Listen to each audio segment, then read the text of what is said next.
Welcome back to Just Scrap Radio on BJPENN.com. I'm your host, Cole Shelton, episode 35. We got a really good lineup here ahead of UFC Vegas 23 and the really interesting boxing match between Ben Askren and Jake Paul. We're first joined up by Ben Askren to talk his fight against Jake Paul, why he decided to take this boxing match, how it even came together, and just kind of get his early thoughts on it. Obviously, he's known as a grappler, so this is a really interesting kind of fight for him to take a boxing match, but Ben made it clear like he doesn't think Jake Paul's very good. He thinks he's going to be able to beat him up, and he thinks he's going to make Jake Paul quit. He doesn't really think Jake Paul's really been tested or hit. He knows, obviously, he has two quick knockouts, but Ben Askren doesn't think either of them knew how to fight at all or have ever been hit before in their life. So Ben thinks after he's still standing after the third, fourth round, Jake Paul's going to start to fatigue, and Ben's just really going to bring it on him and really put him and try to get him out of there in that seventh, eighth round. But really interesting stuff from Ben. But then we're next joined by Frank Mir to preview his fight. Obviously, this chat was when he was supposed to fight Antonio Tarver. That fight is off, but still a really interesting chat that I had to keep in just because we talk about why getting into boxing, his career, his future, his daughter. So there wasn't many questions on Antonio Tarver. There's a few that obviously aren't that relevant anymore, but still really good chat with Frank Mir, who's thinks this might not be it for him in boxing. He's just really excited to test himself out, but he's still ready to go back to bare knuckle, which he's really excited about, but really good stuff for Frank Mir. We're then joined by Drakkar Klose to preview his fight against Jeremy Stephens. This is a really big fight for Drakkar. He was obviously supposed to fight Luis Pena in February. Klose's cornerman test positive. The fight was off, and he did not expect to get Jeremy Stephens. Jeremy Stephens is a must-win situation. He's moving up to lightweight, and Klose is really excited about this fight. Obviously, Stephens has big name value. He's 0-4-1 or 0-4-1 no contest in his last five. So Klose knows Stephens is going to come out guns blazing, looking for that stoppage. But something Klose mentioned, which was really interesting, is he thinks if he beats Jeremy Stephens, he wants to test cut down to 45 because he knows obviously Jeremy Stephens is ranked at 45. Klose is very he's very honest with himself. He knows he's never going to be a champion at 55. He says, but 45 he can make a run where he thinks if he beats Jeremy Stephens, he can get a rank at 45, make that run up. He just thinks lightweight, the top guys don't want to fight anyone ranked below him, so it makes it hard. And closing things out, we talked to Chase Sherman about his short notice fight against Andre Arlovsky. I actually talked to Chase about a week before this was booked against Arlovsky. We previewed his whole fight against Parker Porter. Then it comes out he's fighting Arlovsky, so I sent him a text, and he's like, "Yeah, of course, let's redo that." So really big thanks to Chase for redoing the interview, but really good stuff about fighting a legend like Andre Arlovsky. And Chase really isn't too high of Arlovsky, even though he's picked up some wins. He just doesn't. He thinks that Tanner Boser, Philippe Lynn showed him too much respect, and Sherman's ready to go out there and try to put Arlovsky away and really cement himself as a legit heavyweight contender and hopefully get a ranked opponent next. But really good episode. I hope you all enjoy, and thank you all for listening. And be sure to subscribe to any podcast platform you listen to, and thank you all again. All right, we're joined by professional boxer now, Ben Askren. Ben, how's it going? That feels awkward. I don't know if you should call me a professional boxer, maybe a professional fighter. Yeah. Professional boxer might be a little bit extreme. Yeah, obviously, this kind of surprised everyone. Jake Paul was calling out a lot of people. Then you step up. A lot of people didn't think you'd be the one just because you're kind of known as a grappler. But what kind of intrigued you to take this fight? Because I assume it's probably a lot of money too, and you can beat up a YouTuber. Yeah. Well, I love fighting. I've never been a boxer, but I do love fighting. And I don't have to beat up a really good boxer. I have to beat up Jake Paul, and that's what I keep stressing to everyone. And for some reason, Jake Paul somehow, I applaud his marketing efforts. He has made people think that he is a good boxer. I don't really think that's the case. So my mind, I just have to beat up Jake Paul. This is no big deal. Do you think people underrate your striking just because of how dominant you were on the ground? Like everyone goes, "Oh, Jake Paul's going to knock him out," but you're a guy that you stood and traded with Andre Koreshkov, Douglas Lima. You took punches from Robbie Lawler. Like those are some of the hardest hitters in the welterweight division. Yeah, I mean, I've literally never been rocked by a punch in my life. Obviously there's the incident with the Masvidal knee, and that was it. So yeah, I think people underrate it because it looks really funny. And I remember, but the same thing, and that's just kind of how things I do look. They don't look right. It looks like I suck at it, and then all of a sudden I'm really good. I remember one of a guy I coached college wrestling with. He was kind of a little older than me. He kind of got out of the game while I was in my prime college wrestling years, and I gave him a highlight DVD. And obviously, also, at that point in time, 2005, 6, 7, you couldn't watch live wrestling on the internet or on TV really. So I gave him a DVD. And I remember the next day he came back. He's like, Ben, you fucking suck. I don't know how you won so many matches. I'm like, listen, I realize it doesn't look like it should, but I won 87 matches in a row. I won the Hodge Trophy award 2 years in a row for a reason. It's because what I do, while it may not look that aesthetically pleasing, it is highly effective. What do you make of him working with Masvidal? Do you think that's just kind of trying to get under your head and whatnot? Yeah, it's whatever. I mean, I think it's probably more of a social media play than Yeah. anything. Yeah. Do you basically think the longer this fight goes, the more success you're going to have? I don't really know how good Jake Paul's cardio is going to be. You're a guy that's gone 25 minutes hard, and grappling takes more cardio than just straight up just boxing. Yeah, I would say that's the case for sure. Yeah, I think he'll become less and less effective as the fight goes on. Yeah. I basically think the way you win this fight is just making it kind of a dirty box fight. Like, he's so used to just everyone standing that boxing style. But I think when you get on the inside using clinch, kind of throwing those uppercuts to the body, is that part of the game plan, is not make this a clean boxing match? Yeah, I mean, yeah, that's obvious, right? But I feel, man, I just in the short time I've been training, I'm having a lot of fun with it, and I'm moving so much better. The first couple weeks was really exploratory of why am I doing all these things the way I'm doing it? And really the way I was doing everything was just to get the takedown, right? That was my real only purpose in MMA for my striking, was to get through the initial punches, which I was highly effective in, and then get a takedown. And since then, my footwork's been getting a lot better. I've been learning to throw more punches, right? Because in MMA, I would never try to throw more than 2 punches at once, because my punches were essentially just decoys to get my hands on them and then take them down. And in boxing, that's not really what you want to do, right? You just want to keep punching them. So, learning how to throw 4, 5, 6, 7 punches in a row, that's been something new. Yeah. So, but I'm picking it up quickly. I learn quickly. And that's kind of like what I said to a bunch of people was I've been top 10 in the world in 4 different sports. I understand how to learn. I understand how to have success. And it should not take me more than 12 weeks, which is the training camp. It shouldn't take me longer than that to beat up Jake Paul. And I think a lot of people are surprised too you're coming back just because you had that hip surgery. Was that a bit of a worry taking this fight, or is the hip fully healed now? It feels great. No, it has not really been a worry too much. It's been great. I feel great. I mean, honestly, I feel better than I was prior to the surgery. Significantly. I mean, I couldn't believe, even the next week, it's not like I could have trained or anything, but just the amount less of pain that I felt on a regular basis was amazing. Are you surprised how much people are overrating Jake Paul's boxing skills? He knocked out a YouTuber and Nate Robinson, who looked like he didn't even know how to box. He just kind of ran with his head straight up to him. Yeah, I mean, that's how I feel. I feel like people are, for some reason, giving him significantly more credit than he deserves. Yeah, I just don't think he's very good.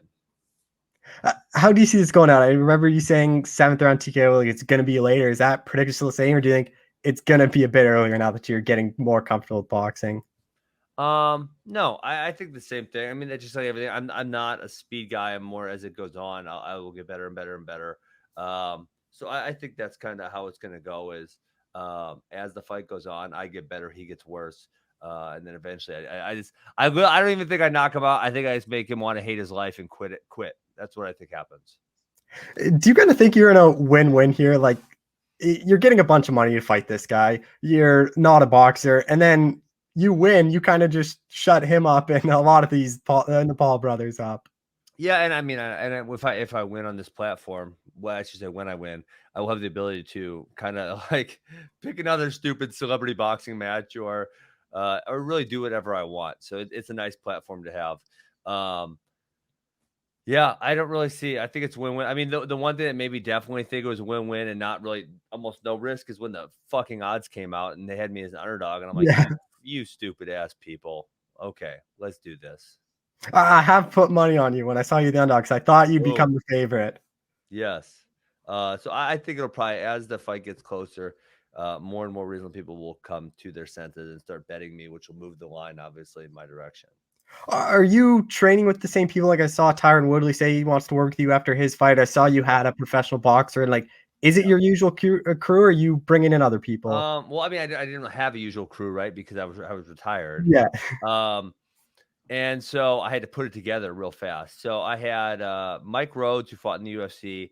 He's kind of like full time with me. And then I used the guys at Rufus, Scott Cushman, Duke Rufus a little bit. And then I brought in this guy to K9, Cornelius Bundridge. And it was like, hey, come in for a week and let's see how it goes. And I really liked him. So actually I brought him back for a second week. And then I'm going to go train with Freddie Roach next week. And then the K9 thing is going really well. So he'll probably come again at some point, I would guess. Who is going to be in your corner then? Right now it's Mike and Tyron for sure. And then the third spot is TBD. I know Duke and Scott are with MMA. You know, they already have dates that they have to be with MMA fighters, so they cannot be in my corner. If the K9 thing keeps going well, I think it would likely be him. Yeah, so that's kind of where we're at. There's something you mentioned that I want to add or touch on is you said you get a win here, you can get more of these celebrity box fights. Is that actually what you're interested in? Is just getting more of these easy kind of paychecks? I mean, so when I retired from fighting, I said I never want to make a career out of fighting again, right?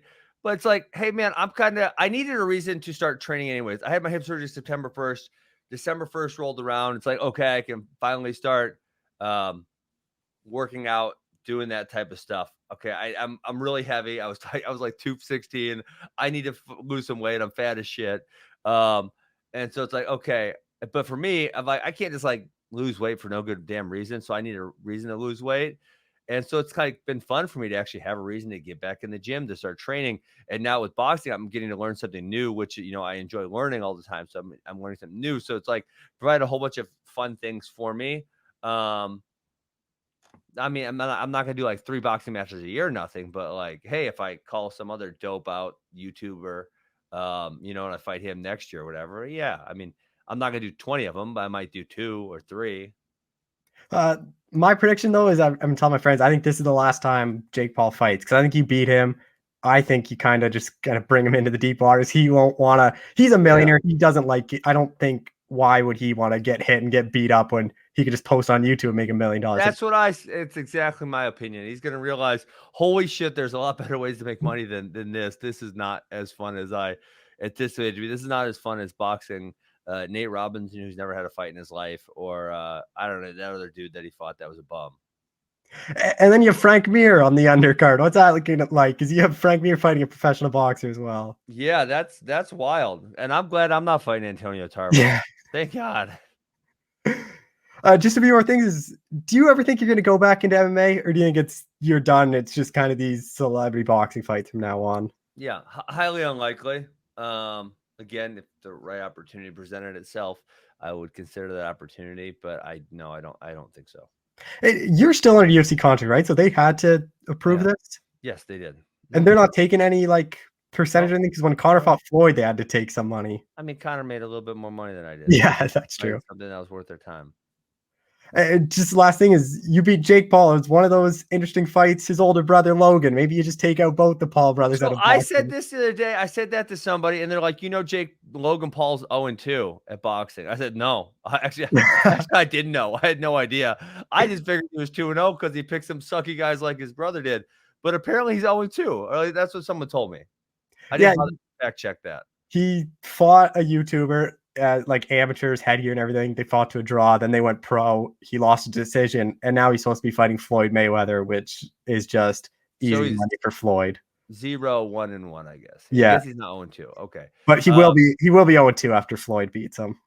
I don't even foresee that happening. They kind of put, it's supposed to happen in February, and they pushed it back because everyone he can't beat a fucking YouTuber. How's he going to beat Floyd Mayweather, the greatest of all time? I mean, the stupidity of this.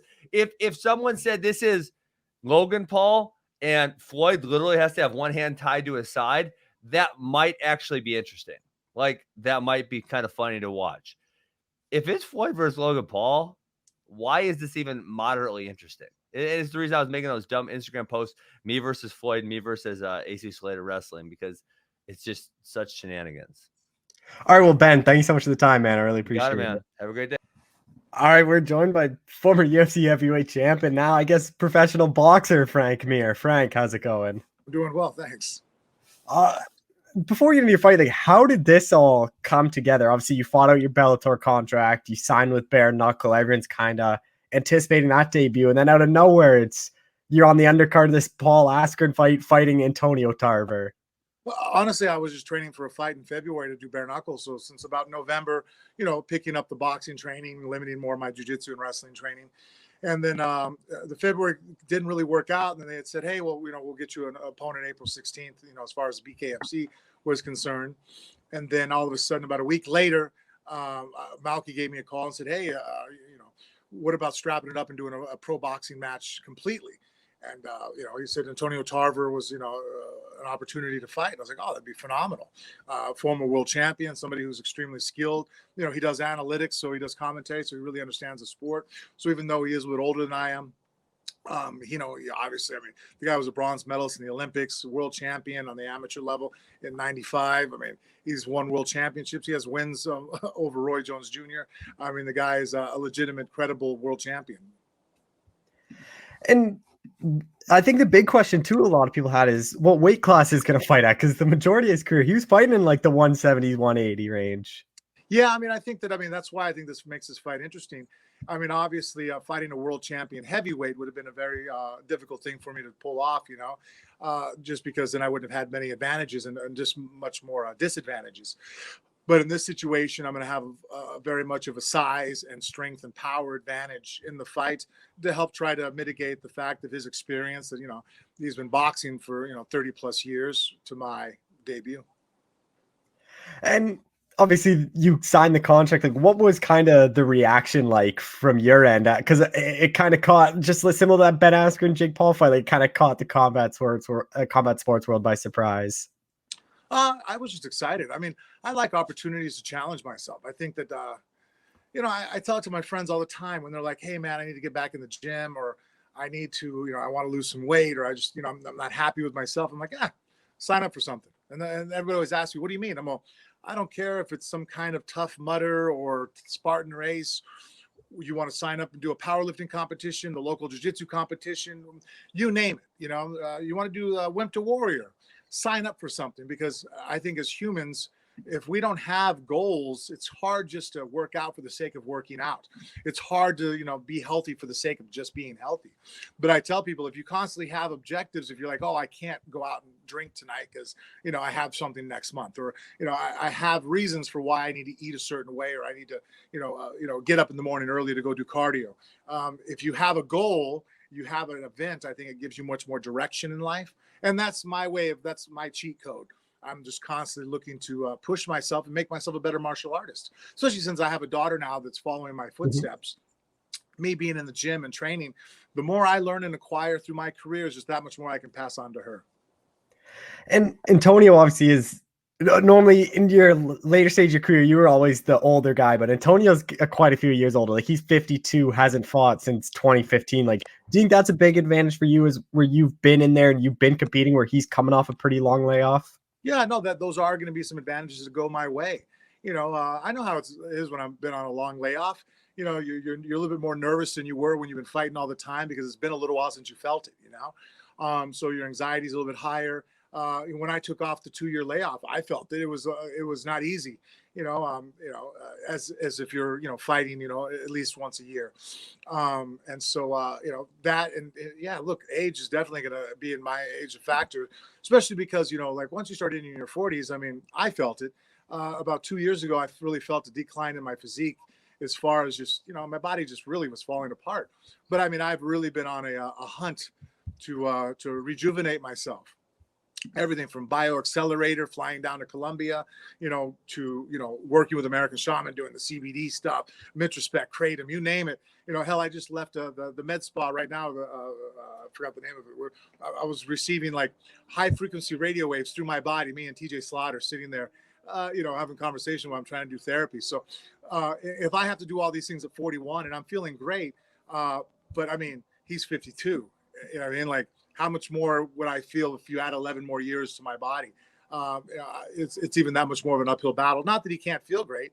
Not that there's 52-year-olds out there that don't. I mean, we saw Tyson and Jones just recently go at it. And I thought they made a really good statement for 50-year-olds being in pretty fucking good shape. Is your fight 3 minutes, or is it the 2 minutes? What? No, 3 minutes. It's 3 minutes rounds and 10 of them. Yeah, so obviously 30 minutes longer than you're used to fighting, but you're also used to fighting 5-minute intervals. So do you think that's going to be a bit where you can push a hard 3 minutes instead of having to pace yourself over 5 minutes? It is. And in fact, actually, I think inadvertently it kind of helped me because I was preparing for 2-minute rounds, which is really just a sprint. So it's kind of like, you know, when you're doing a 5-minute round, you can't sprint the whole time. It's kind of like doing it's like being a miler, you know, you're racing a mile. You can't open up and go full throttle out the gate. You'll die before you hit the final lap. So there's a lot of pacing yourself and picking your spots and when to push.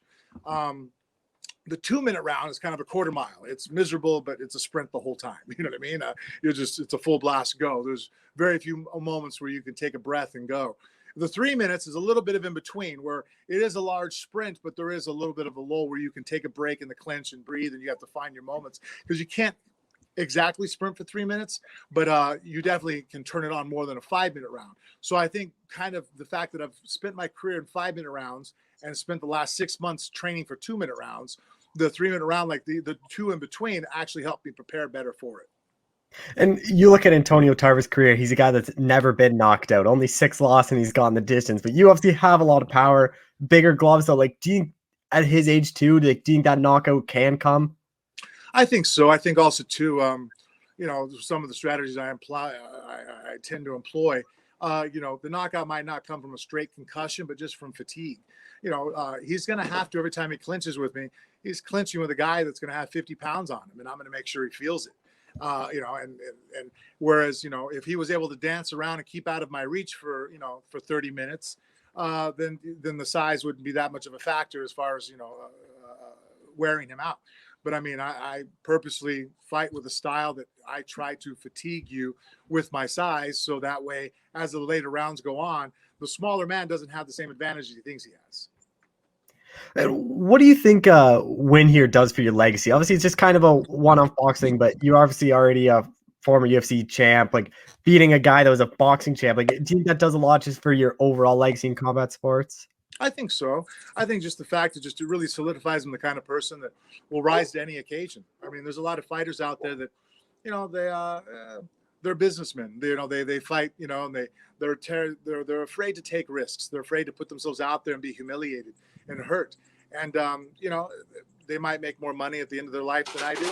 But the way I look at it, you know, where those risks come from, where you dare to go ahead and take chances, is where major growth as a human occurs. And you know, my failures and my hardships have made me so much better of a human being. So that's why I'm constantly challenging myself. So I think this adds to that part of my legacy, that I'll step in there with anybody at any time and rise to any occasion.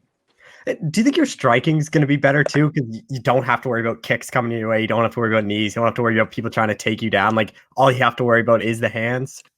That has helped. And I like a lot of that. On the outside, honestly, the conversion's been flawless. Very easy, you know, in fact, I've always liked to work the body. It's just hard to in MMA because, you know, you work the body in a clinch and, you know, it's easy to get kneed in the face, you know, like, you know, body punch versus getting, you know, a plum clinch and a knee. The tie clinch tends to win out, you know, so that's why you don't see a lot of body punching in MMA, because we can get kneed. So, you know, dropping a couple shots to a guy's body while he grabs the back of your head and fires one up, it's not a great trade-off. Now that I don't have to worry about that, that's awesome. The parts that are hurting me is also in the clinch is as I get fatigued, I have a hard time remembering, and every once in a while I still make the mistake of not holding on to people as I'm punching them, because we do that in MMA all the time. And so that's been the hardest probably conversion I've had to make. That's the biggest difference between boxing and MMA fighting, or even bare knuckle fighting, because I didn't have to make that adjustment for the bare knuckles. I was grabbing in the clinch and holding and punching just like we would in MMA. The clinch and bare knuckle boxing is very similar, just no lower body strikes, you know, obviously, but and no elbows. But But as far as, you know, the grappling aspects was the same. Whereas in boxing, it's not. And do you think it's harder on Antonio in this fight too? Because you have so many fights, you can look at his style, and he can look at your UFC and Bellator fights, but that's an MMA style. Like, it's gonna be different the way you kind of move, and it's kind of a weird one to prepare. Like, that was the whole thing entering that Floyd Connor fight, was it's a weird style to prepare for, just because MMA fighters move different, they throw strikes differently and all that. It is. It's a very much of akin to, like, you know, a Major League Baseball player, you know, batting up against a college girl who throws underhand fast pitch. You know, it can still throw them off, even if the ball's not moving any faster, you know, or whatnot. You know, all variables the same. It's a different angle, different body posture, and it can throw people off that are, especially that are at a high level, that they're used to seeing certain maneuvers and certain reads in a body. They go, okay, that means he's throwing a jab, and not necessarily the same with a different style of throwing. Also, too, you're right. He's only seen me fight barefoot. My stance and my foot position and my angle is different with shoes on. I have different grips, different friction, and it allows me to have a lower stance and allows me to, you know, move differently. Actually, I prefer it. I wish MMA they'd let us wear shoes. Striking is so much better with shoes on. Is this just a one-off boxing match, or depending on how it goes, like, would you be open to more pro boxing fights? Oh, I'm open to them. Yeah, I like the idea. And are you still on a contract with Bare Knuckle, or did they just kind of allow you to take this fight? Yeah, no, my contract with Bare Knuckle, I mean, David's been awesome dealing with as far as a promoter so far. I mean, obviously, you know, he wouldn't like it if I wouldn't tried to pick up a fight with another Bare Knuckle fight league. But as far as MMA and boxing, as long as, you know, like, you know, I don't have a fight scheduled with them, they're open to me fighting. I mean, I think they understood when I sat there and talked about, you know, what my ambitions were for the last, you know, part of my career, you know, being held up and not fighting, you know, with a contract, because, you know, a certain promotion only has so many opportunities for me to fight. You know, I mean, look, I'm 41. How many more times am I going to get the opportunity to strap it on and get to go compete? You know, I definitely have more years behind me than I have in front of me. So I want to spend them competing. Have you brought in any boxers, or are you just working with the usual people you've been working with your So far, just the usual career? people. But there's a couple kickboxers and stuff, and boxers that actually now this week are coming down to start working with me and stuff, just to give me different looks and stuff, to get more of that reaction. Because, you know, a lot of the guys I'm sparring with, they're MMA guys. You know, like Chris Curtis, you know, MMA guy, but, you know, who's a really good boxer, but he's still, you know, it'd be nice to see a couple guys that are just pure boxers to see how they react to what I do, especially defensively. Just a few more things. Is you kind of mentioned there MMA. Like, do you think you're going to go back to MMA, or do you think it's just kind of boxing bare knuckle from here on out? No, I'd like to, because I mean, one of my ambitions that I've said, and I really am sticking to it, is before I retire, I would really like to fight on the same card as my daughter. Yep. You know, I think that would be a great father-daughter type experience. You know, how many people can say they've done that in their career? Compete as an athlete, you know, on the same playing field as their child, you know, and really it would be a moment of passing the torch of the end of my career, and now just, you know, and this, you know, the continuation of starting of her career. So obviously I would have to make it an MMA fight for that to continue. How much longer do you think you're going to compete? Because at 41, like, you still see a lot of people compete in their 40s. How much longer do you think you got? As long as I'm able to be healthy. I mean, right now, I mean, what I'm able to do in the gym, I'm doing things I haven't done since I was 32, 33 years old. And so if you would have asked me this question 2 years ago, I would have said I need to retire now, just because of how beat up I was and how just the daily injuries and just the lack of motivation to train when you're hurting really started hitting me about the time I was 35. That's why, like, it just got harder to get in shape. You know, people, you know, started criticizing what my diet looked like, or just having a belly. And it's like, you know, I got the dad bod thing going. I'm like, guys, it hurts to work out, you know, and when it hurts to work out, it hurts afterwards. And you're laying in bed at night, you can't sleep because you're in so much pain. It's not very motivating. It's hard to be inspired. Now that I really have a handle on the different aches and pains in my body, and made some really leaps and bounds and improvements, you know, Steve Date, a conditioning coach I've been using here in town, Nick Best, a strength coach, you know, is world's strongest man, who, you know, he himself is 51. He knows how to work around injuries and improve them. Now, I mean, I'm squatting, bench pressing, doing strongman competition, lifting up stones, things that I never 3 or 4 years ago thought I could ever continue on doing. And now I'm using to help me prepare for my, you know, combat battles. Just last thing I want to touch on is obviously your daughter, 2-0 in MMA. Like, what's that like, seeing her kind of follow in your footsteps, and how much success she's already had? You know, it's beautiful to watch your child do something that they love and get recognition for it, and you know, and be successful. So I'm happy for that. Obviously, you know, being a professional fighter, it's not the injuries or her getting hurt that scare me. It's that, you know, making a living at it because you dedicate a lot of your life. You're not trying to, you know, you're not working on your businesses usually when you're following a fight career. So you're putting all your eggs in one basket. And that's scary to me because the financial payback, there's a lot of luck involved. You know, I mean, you might blow your knee out before your big fight. You might get caught in a big fight, and that was your chance of a title shot, you know? So, you know, you could see other fighters too that sometimes just don't have that connection. They're so hit and miss in our sport.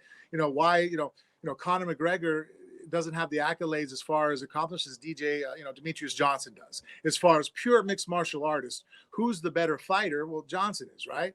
But who makes more money? It's not even close. It's not even in the same ballpark, right? And so, so that's the scary part about why I didn't want her to be a fighter, is that financial, you know, security is not, it's not easy in this world. And so, but she wants to do it. And when I stopped fighting about 2 years ago, trying to push her in every other avenue. So I was like, well, I guess I'm either going to have to sit on the sideline and watch this go on, or I can jump on and be a part of it and try to make sure you do it and be the best you can possibly be. Do you think she's going to have no shortage of opponents? Because I think anyone sees Mir across the name, I think a lot of girls will jump at the opportunity because it's obviously a big fight. If you can beat Frank Mir's daughter, I think it really it pushes them ahead in their career. It does, you know, and right now I'm just trying to make sure that there's a lot of people around us that, like, you know, let's go in the UFC right now. And, you know, I'm putting on the brakes a little bit as a father. I'm like, hey, you know what I mean? Like, let's just not get ahead of ourselves. I mean, you're right. She's talented. She's tough. She's smart. She has everything going. She checks off every box that you would want to check off on to be a world champion, be a Hall of Famer. But also too, you know, I don't want, you know, I mean, hell, I wouldn't want to put John Jones in the ring, you know, when he was 21 right off the bat. You know what I mean? Like, it's like, well, wait a minute. You know what I mean? Like, we give the guy a few years and he's going to be a world beater, you know? And, you know, anybody gets in there too soon sometimes, you know. Hell, you saw with Lomachenko, you know, Brazilian boxing, right? Guy's 396-1 as an amateur boxer, multiple, you know, gold medalist, you know, Olympian, phenomenal fighter. And then his first fight, he goes down in Texas, goes and fights the champ in his backyard, you know, and loses a real close decision because, you know, he wanted to be the first guy that his debut, he fights for title and wins it. And he took a loss, you know, against Salido that maybe that, you know, that right now that, you know, later in his career wouldn't have happened. And so, you know, that's a lesson to be learned that, you know, the world's greatest boxer, he got ahead of himself and took an L, you know? So, you know, I don't want to do that with my daughter, who I really feel is going to be the world's greatest fighter. But, you know, I don't want to rush it too soon. And just last thing, you mentioned you'd want to compete on a card with her. Is that kind of like that retirement fight you're thinking, or one of the final fights is maybe that's your send off and then you kind of start elevating her career? I think so. I think that's definitely the, I mean, that's just, you know, when they make the movie, that sounds like a good scene. You know what I mean? Like, that's the handoff. That's, you know, I mean, that's the passing of the torch is the way I've mentioned it to my wife. And, you know, when they ask me, like, you know, how do you want to go out, you know, and I can't think of a more special way to go than a father, you know, passing the torch to his child, going, all right, now this is your turn. You're the superstar. Now I'm just the support member. All right. Well, Frank, thanks so much for the time, man. I really appreciate it. Oh, man, no problem. Cool. Thanks for working. All right. We're joined by UFC lightweight Drakkar Klose, who's got a big fight coming up here against Jeremy Stephens. Drakkar, how's it going? I'm doing good. Thank you for having me. Yeah, obviously we talked last time. All the story went out about previewing your fight against Luis Pena. Then it comes out, what was it, fight day, the day before you were out of the fight. Like, how frustrating, disappointing was that? Because the whole point of our interview was you kind of talk about how hard it's been not being able to fight in so long. Yeah, it was kind of crazy. You know, they messaged my corner man and told him that he had tested positive for COVID. And then I thought they still were gonna keep the card on, but then like 2 hours before I was supposed to leave and report downstairs, they told me that they pulled the card. So it just kind of sucked, you know what I mean? My biggest thing was, like, hopefully I was still gonna get paid, you know, something for, you know, making weight and, you know, trying to show up and trying to fight. So did you get a bit of money, or did they just kind of rebook you and you're gonna get paid this time? They gave me a little bit. Wasn't what, you know, what I was gonna make by just stepping in the cage, but it's better than nothing, I guess. Is the silver lining, though, you're now fighting Jeremy Stephens, a lot more notable name than Luis Pena? Yeah, dude, I'm way more excited. I kind of got that. Like with the last two opponents, like I really wasn't, afraid of anything that they were going to bring to the table. But with Jeremy, I got that little fear, so it's like it excites me, and I'm glad I get to go in there and and throw down with them. Oh, what do you make of Jeremy Stevens' recent run? Like just going through it, like TKO lost to Aldo, a decision lost to Zabit. He obviously had that eye poke, and then he ran back with the year, lost a decision. Then he got knocked out by Calvin Kattar. He's obviously been on a skid, but those are four of the top like 5-6 guys at featherweight. So he's only losing to the top guys. Yeah, he's still dangerous. It doesn't like he might be on a 4-fight losing streak, but dude, he still has it. He still goes out there and brings it, and that's what excites me about this fight. Just go in there and get to put a show on with. I think he's a great guy. So, are you surprised you're the one welcoming him back up to lightweight? Because I thought they might have given him a rank guy or someone near the ranks. I think you are pretty close to the ranks, but I thought just because he's ranked at featherweight, maybe they would have tried to give him a rank guy lightweight. It just feels like the UFC kind of used me for like their prospects. They'll throw me in there. It feels like the same thing with welcome Jerry back to 155. But I like taking down the people that they give me. So I'm excited about it. Do you think Stevens is going to be better at 55? Like probably more power. His chin's probably going to be a bit better and all that stuff. I hope so. Hope it's the best version of him. I don't want to go in there and say I beat someone that's injured or something was wrong with him. Hopefully he has a great training camp and there's no injuries and we both go on there and put on a good show for everyone. How do you see this fight playing out? Because when this got announced, I think the kind of reaction was this got 50K like a fight of the night or performance of the night written all over it. I know. As soon as my manager called me up, I was like, "Yeah, shadow boxing, getting ready." But I see. I'm gonna go out there and get the victory anyway. Just go out there and win. But I do see later in like maybe the third round, being able to overpower them and finishing them. Jeremy Stevens is kind of known as a striker, but something that kind of happens when everyone fights you is they try to take you down. Like, do you think he's going to shoot on you at some point? I hope not. Yeah, I hope not. No, I don't know. I don't. It's kind of hard to see how this is going to play out. Because to be honest, I think we're both similar. I think we both fight with a lot of emotion.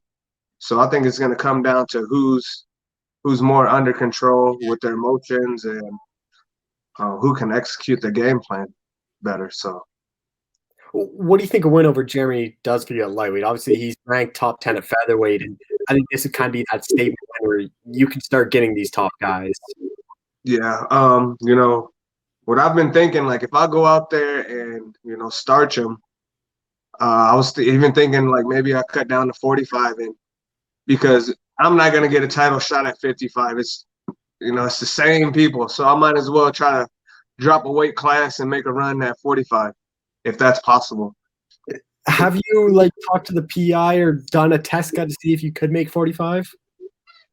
No, I've never, I haven't, talked to them about it, but I've, since making that cut for my last fight and keeping my weight low. Like in my head, it feels like I can make it, just clean up my diet a little bit more.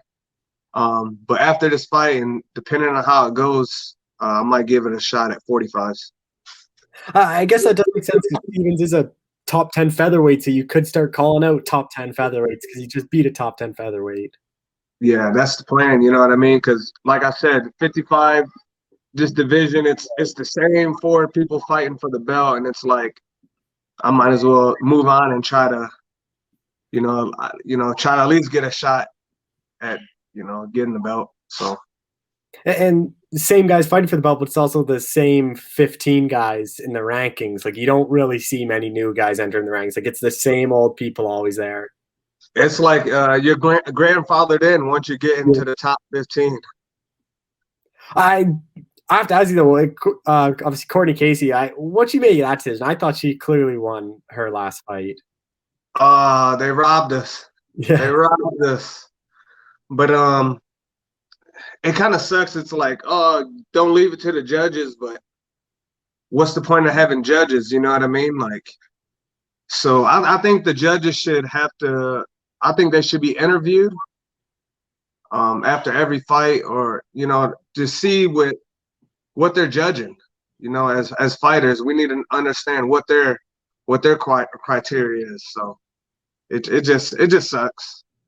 I've actually reached out to so many commissions after like bad judging or bad reffing calls, and they basically just say, "Oh, the refs and judges don't do media," so they don't even the commissions won't even try to hold them accountable because there's a lot of bad judges and bad scorecards out there.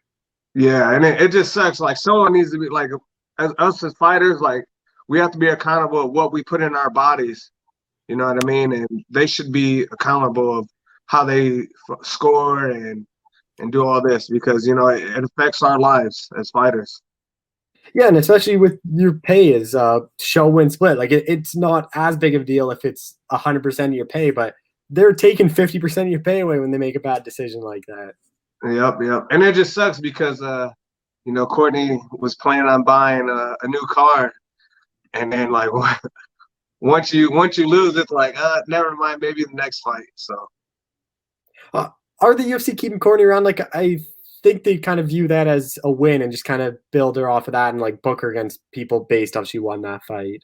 I don't know. Hopefully, you know what I mean. It sucks because they can tell you one thing one day, and depending on how things go, it changes the next. So, does that put a bit of pressure on you in this fight where UFC just saw Courtney lose a close decision? Like, is that a bit of pressure on you to? I know you just kind of said it, but to not leave it in the judges' hands just because you know what they are capable of doing. No, just go in there and just do me, and don't worry about the judges. All I know is just get a takedown, and they'll score that higher than everything else. So, yeah, that's what's crazy about her fight is JJ took her down in the first round, but I think Courtney landed three times as many shots because JJ was just kind of holding her and not doing anything. Yeah, I think that's what Courtney gets more frustrated is everyone tells her that she won the fight, but not to the judges. So.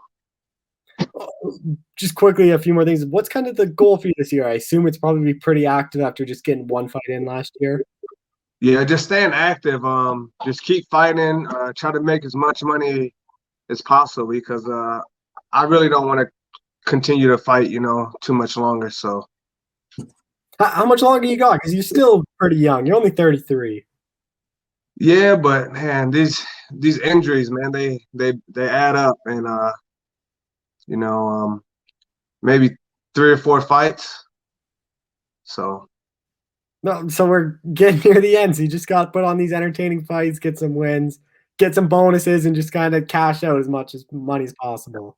Unless they're gonna pay me a lot more money, you know what I mean, I'll stick around. But if I'm still making, I can get a job, and work all year and probably make the same amount. So, but as long as if I can keep stringing these wins along, and maybe I'll stay a little longer. That move to 45, is it depending on if your body can do it, or are you kind of are you still open to staying at 155? I'm open to stay at 155, but if I go out here and just smash him, I might as well go down to 45 because, he's fought some of the best, and if he can do it, go down there and smash him, I definitely could do it. So, just last thing. Smaller octagon at the Apex. Think that's gonna play a factor in this fight, or is it just gonna kind of force you guys to meet in the middle? I think this will be the first time I fought in a smaller cage.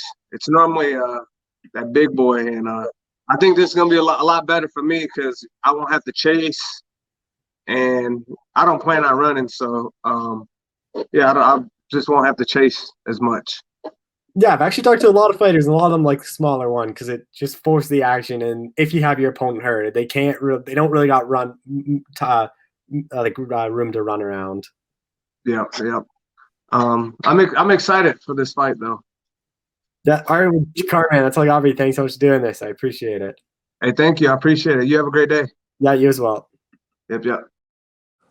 All right, we're joined by UFC heavyweight Chase Sherman, who's got a big fight now on short notice against Andrei Arlovski. Chase, how's it going? It's going, man. How you doing? I'm doing well. Obviously, we did one before, and he's supposed to fight Parker Porter, but a bit more notable name. Like, are you a lot more excited to now get in there against Arlovski, a former champ who's kind of one of these well-known names of the sport? Yeah, I mean, absolutely. Everything happens for a reason. It's just been a fucking hell of a camp, man, with just adversity left and right, and now it's kind of all unfolding, and it's just coming down to this big fight now, man. This is a huge opportunity for me. What's this past year been like for you? Because you obviously got back into the UFC last May. You pick up the win, and then you have that USADA issue. You can't fight again. Then you're supposed to fight Parker Porter, and then he pulls out. Then you end up getting our Andrei Arlovski. Like, it seems like this past year has been like kind of whirlwind for you. Absolutely, man. And it was a whirlwind before I got signed.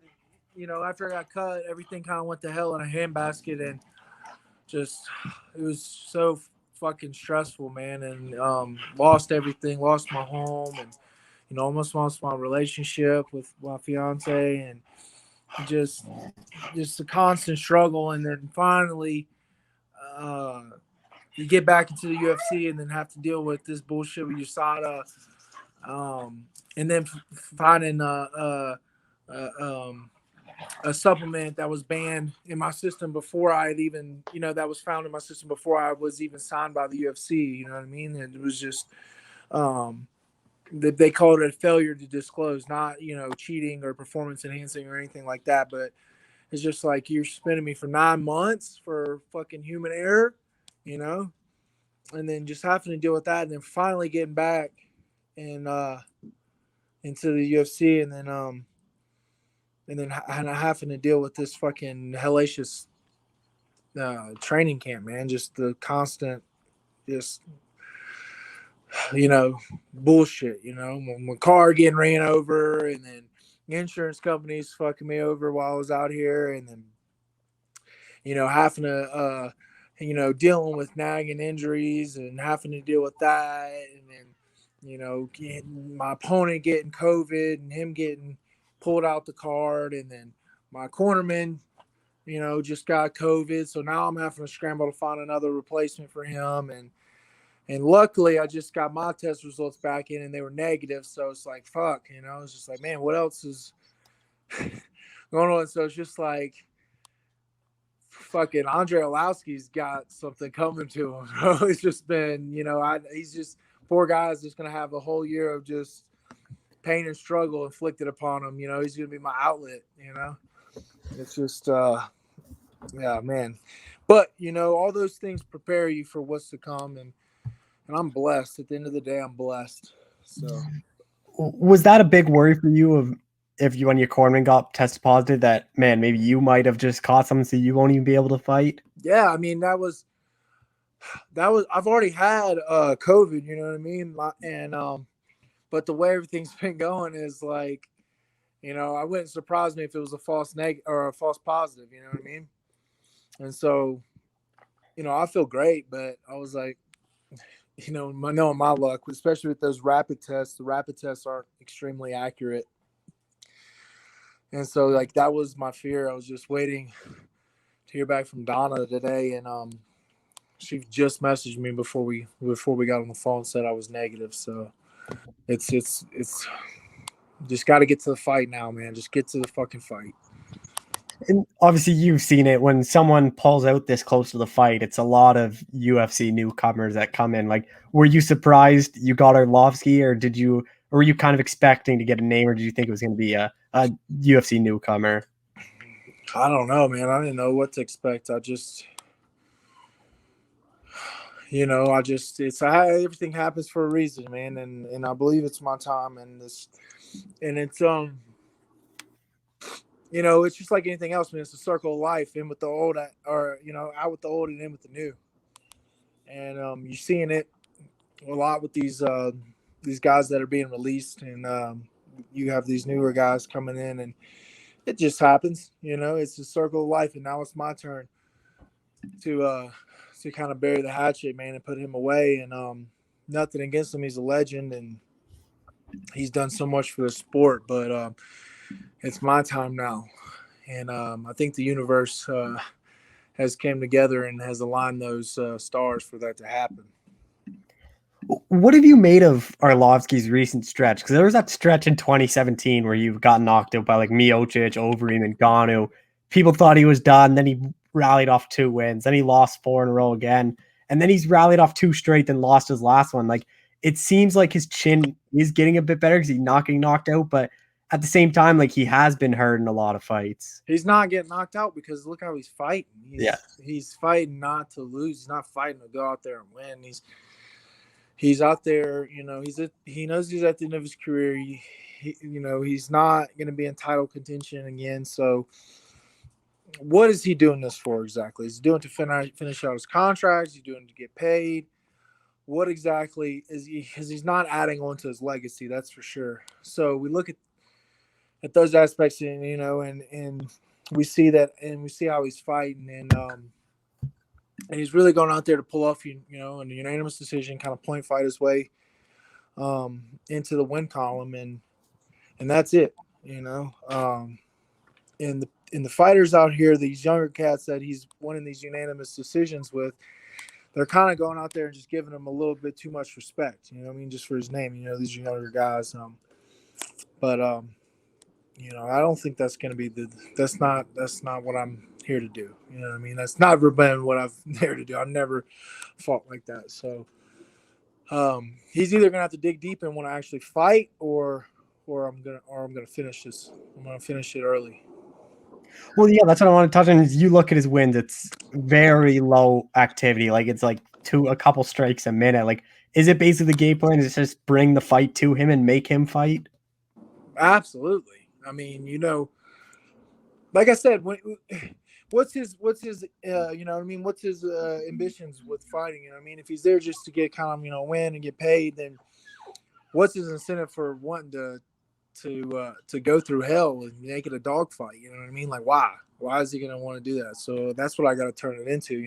Like, and especially taking the fight on short notice. It's kind of almost, I'm really happy that he accepted the fight, but almost in a way I feel kind of disrespected that someone would take a fight with me on, 2 weeks notice.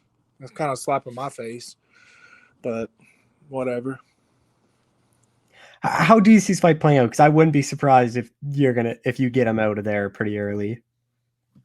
I don't know, man. I just know that I'm gonna go out there and I'm not here to make predictions and stuff like that. I just know that I'm gonna go out there and I'm gonna perform to the best of my abilities. And when I'm on, like when I'm in the zone, like when I'm feeling myself, there's not very many people in the world that can touch me. You know what I mean? And I say that with as much humbleness as I can. Like, I'm just being realistic. You know what I mean? Like, when I'm in the zone, when I'm feeling myself, there's, I'm a dangerous fighter. You know what I mean? With Arlovsky, like, what do you think a win over him does for you? Like, he's obviously past his prime, but he's still a legend of the sport. He's still picked up some recent wins. Like, it easily would be the biggest win of your career. Yeah. I